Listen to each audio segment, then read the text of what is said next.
coffee. Hello. To the living room. Trust me, because if your hand is here. Good morning, you guys. It's early in the morning. I just woke up. I know as the year goes on, the more years you're in real estate, you probably feel better and getting better of the daily stuff that you're doing. But the way how I do it is every time I get comfortable, I always pick something else that I've never done before and to improve and just find, like, get out of the comfort zone for myself. The real estate agent course since the end of last year. And since the course has been launched, it's been a great success. I can't believe this many people has bought it and give me like good feedbacks.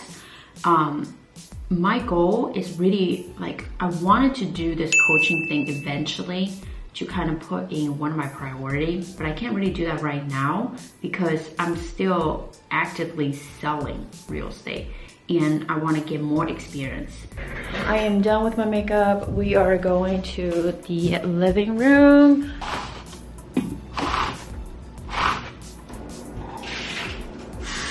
All right, 1 cup of coffee.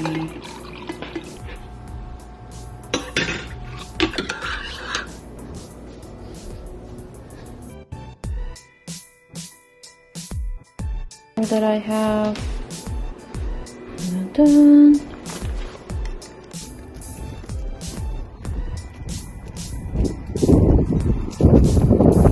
Just sending some mail. That is quite a lot of mails.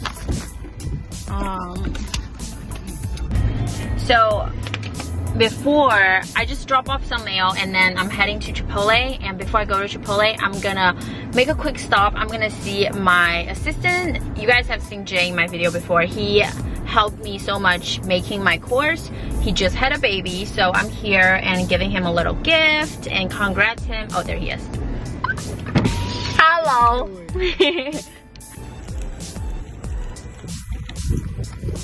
Got a Chipotle.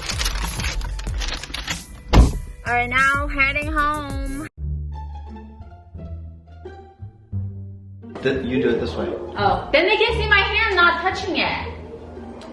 It gotta be this way. No, you don't. No. No, it gotta be this way so they Trust me, because if your hand is here and I go like this, they can see me didn't touch your face. But if you go this way, they can't see it. that was quick. Alright, okay. You're going? Alright, we're going. Ready? 1, 2, 3. Oh!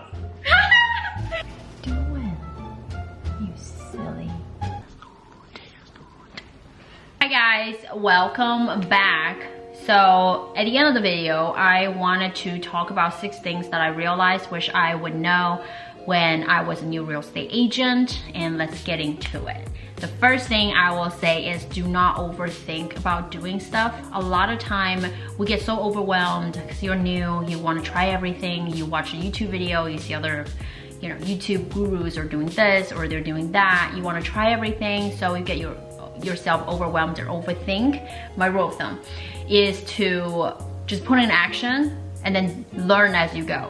And that has been benefit me for a lot because I learned a lot of things through my mistakes. Second thing that I've realized is everything that you learn in real estate class, a lot of things that you learned in real estate class is not what you really needed in selling real estate. Sometimes when I look at the materials that I've take in class, I just can't really even relate to the real world. So if you're not very good at taking exam or you feel overwhelmed during real estate classes, don't be so discouraged because in the real world, sometimes it makes more sense. Okay, number 3 is don't worry about what other people think about you.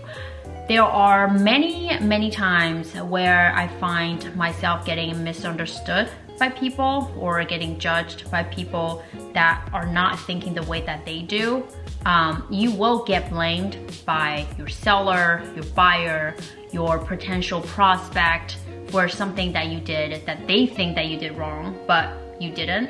So a lot of time I find it's helpful for me is to not focus on the problem. If there is some trouble stuff, I will find a solution. Do not blame on other people. If it's your fault, take the responsibility, fix it, and move on. And something else that keeps me on track is I will always put my priority as the future business. I'll always prospect. I will always find the time to put in time and effort on my YouTube and to find future clients.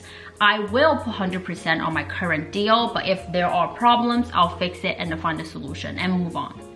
And number 4 is people are so selfish in this business.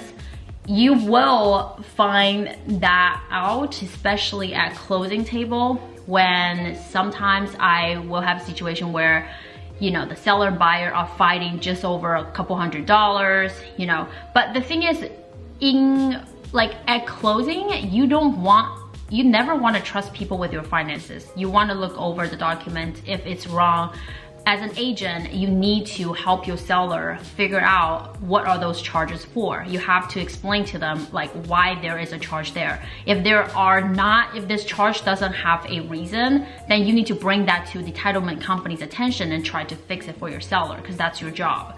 But as far as, you know, the other stuff like rent, because if you're buying an investment property, let's say you're the listing agent, you should know that the seller is responsible in return the security deposit and prorated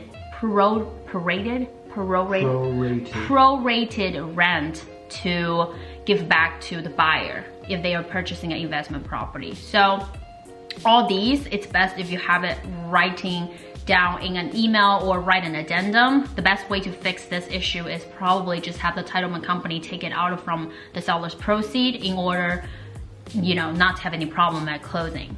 So the number 5 is to understand your value. And people are hiring for your service. They're not hiring for you, or, you know, not just for one house.